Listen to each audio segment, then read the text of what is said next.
नमस्ते दोस्तों, आज के इस वीडियो में आपका बहुत बहुत स्वागत है। क्या भारत जल संकट की ओर बढ़ रहा है? भविष्य की जल किल्लत का चौंकाने वाला सच। भारत, जिसे कभी नदियों का देश कहा जाता था, आज एक ऐसी भयावह वास्तविकता के मुहाने पर खड़ा है जिसे हम जल संकट कहते हैं।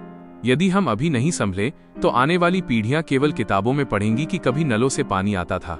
यह कोई डराने वाली कल्पना नहीं, बल्कि नीति आयोग और विश्व बैंक जैसी संस्थाओं द्वारा दी गई एक गंभीर चेतावनी है। एक, जल संकट की वर्तमान स्थिति, एक कड़वा सच।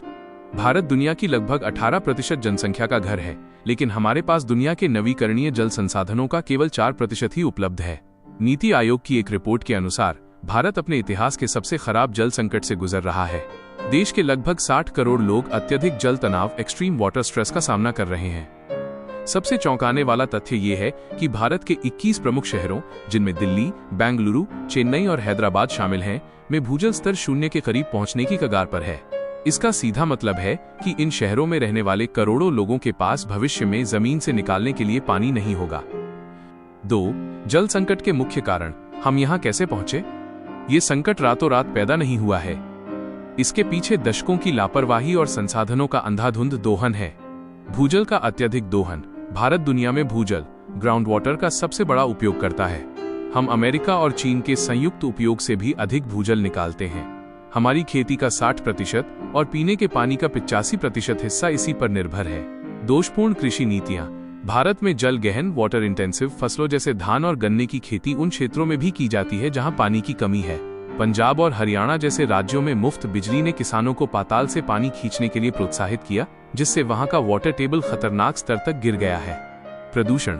हमारी पवित्र नदियां आज कचरे के डिब्बे में तब्दील हो गई हैं। सीवेज और औद्योगिक कचरे ने गंगा, यमुना और साबरमती जैसी नदियों के पानी को पीने तो क्या, नहाने लायक भी नहीं छोड़ा है। शहरीकरण और कंक्रीटीकरण। शहरों के विस्तार ने तालाबों और झीलों को निगल लिया है। कंक्रीट की सड़कों और इमारतों के कारण बारिश का पानी जमीन के अंदर नहीं जा पाता, जिससे भूजल पुनर्भरण, रिचार्ज बंद हो गया है। 3. भविष्य का भयावह मंजर, 2030 और उसके बाद। विशेषज्ञों का अनुमान है कि 2030 तक भारत की पानी की मांग उपलब्ध आपूर्ति से दोगुनी हो जाएगी। इसका परिणाम क्या होगा? 1. आर्थिक मंदी। पानी की कमी के कारण कृषि उत्पादन गिरेगा, जिससे खाद्य सुरक्षा खतरे में पड़ जाएगी। उद्योगों को चलाने के लिए पानी नहीं मिलेगा, जिससे देश की जीडीपी को भारी नुकसान होगा। 2. स्वास्थ्य संकट। जब साफ पानी नहीं होगा तो लोग प्रदूषित पानी पीने को मजबूर होंगे, जिससे हैजा, टाइफाइड और पेचिश जैसी बीमारियां महामारी का रूप ले लेंगी। 3. सामाजिक संघर्ष। जल युद्ध, वाटर वॉर्स की संभावना से इनकार नहीं किया जा सकता।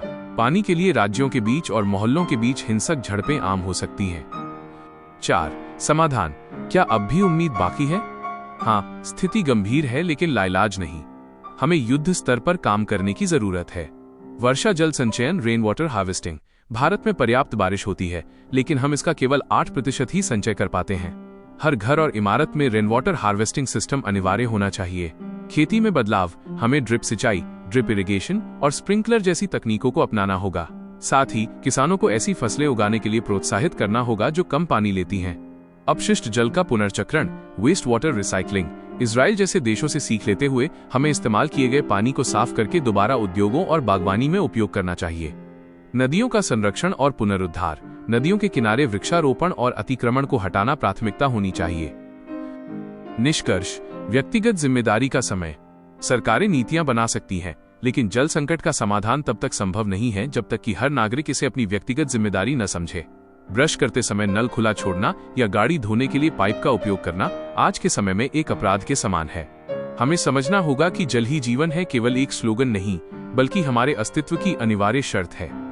यदि हमने आज अपनी आदतों को नहीं बदला तो आने वाला कल प्यासा होगा। याद रखें, अगली बार जब आप एक गिलास पानी फेंकें तो आप केवल पानी नहीं बल्कि किसी का भविष्य फेंक रहे हैं। पानी बचाएं, जीवन बचाएं। क्या आप अपने घर या समुदाय में जल संरक्षण के लिए कोई विशेष कदम उठा रहे हैं? जिसके उम्मीद है आपको ये वीडियो पसंद आया होगा। इसे लाइक और शेयर करना न भूलें। चैनल को सब्सक्राइब करें और अपनी राय कमेंट्स में जरूर बताएं।